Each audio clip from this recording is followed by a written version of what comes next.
Peace and prosperity, everyone. Welcome back to the channel. So today I want to introduce you to this beautiful girl here, Nala. She's a Bernese mountain dog. She's with us for 4 weeks for our basic obedience package, and she is dealing with some fear, anxiety as well. So of course we're going to address that while she's with us. But today I just want to take her through the basic obedience routine, right?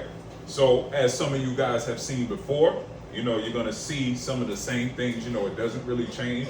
For the most part, use the same tactics, you know, with what we call a green dog.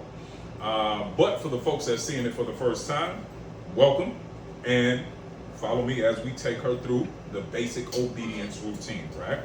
So she's already in the down position. So let's put her in the sit position. Nala, sit. Good girl. Yes. Good girl. That's a good girl. Yeah. Nala, down. Beautiful. That's a good girl. That's a good girl. Nala, sit. Good girl. Now, a lot of people make the mistake of giving the command and then saying the dog's name, right? That's a huge mistake. It sounds very simple, but it's a huge mistake, right? Because typically, when you call a dog's name, it's for 2 reasons. It's for that dog to come to you and to get that dog's attention, right? Now, if you use that, because a dog's name is pretty much a command, right? Because again, when you call someone's name, you are commanding their attention or you are commanding for them to come to you. It's no different than with a dog, right?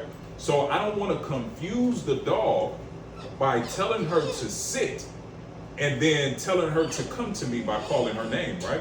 So if I want to get her attention, I'm going to call her name first and then give her the basic obedience command, right? So if she's distracted, I'm going to call her name, Nala, right? And then I want to get her eye contact. I want to get her brain. And then I'm going to instruct her on what I want her to do. Not the opposite. I'm not going to say sit, Nala, sit, right? That's too much confusion, right? You want to be very precise and to the point, especially with the puppy, because they don't have the ability to conceptualize all these different, you know, ways we talk to each other. Dogs don't have the ability to do that, right? So not at a high level anyway. They say the smartest dogs on average have the intelligence of about an 8 or 9-year-old, which is pretty good for a dog, but is not like speaking to a 30-year-old adult, right? So let's do it. Nala, sit. And I'm just gonna hold it. Beautiful, good girl. That's a good girl. That's a good girl. Nala. She's distracted by food on the floor, which is fine. Down. That's a good girl, Nala. Yes, beautiful, beautiful. Down. So now, beautiful, good girl. Sit. Good girl. Okay, so I want to explain what I did just now, right? Because I just gave her a correction. Now, to the unknowing eye, it may look like I did the same thing I did before with the food, but if you notice, when I held the leash, right, and I told her to go back in the down position because she got up out of the down position and I didn't tell her to, right? So for the folks that don't know how I operate, my stay is automatically implementing in whatever command that I give you. So if I tell you to sit, that means sit until I tell you to do something else. If I tell you to go down, that means stay in the down position until I tell you to do something else. So because she decided to get up, right, that's when I went to the leash pressure, right, which I want to associate with a correction, right? So anytime I give any type of pressure with the leash, that is telling the dog you're doing something wrong, right? And I need you to get on board with what we got going on here, right? Or get on board with the program, okay? So let's go back to it. Sit. Good girl. That's a good girl. Yes, beautiful. That's a good girl. Down. Good girl. As you can see, I'm using my visual cues as well, right? Along with my verbal cues, okay? Sit. Good girl. That's a good girl. Yes. Down, right?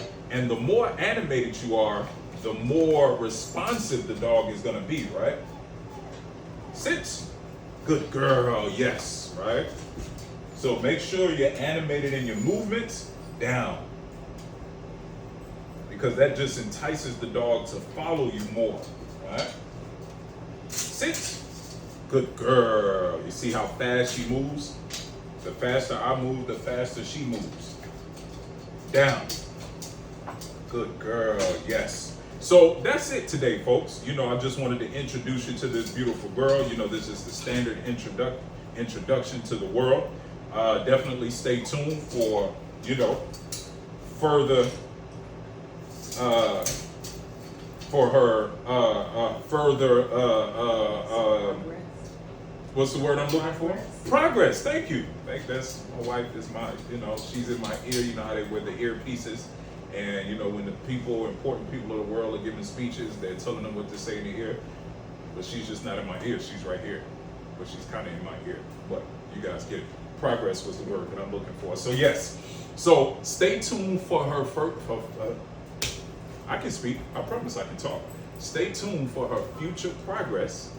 And of course, as always, any questions, make sure you leave them in the comments. And if you have not done so far, make sure you like this video. Make sure you subscribe to the channel. Make sure you share this video. And until the next video, you are the master of your fate, the captain of your soul. Stay safe, better yet, stay dangerous. Peace and prosperity. Nala, Nala, sit. Good girl. Yes, that's a good girl. That's a good girl, Nala.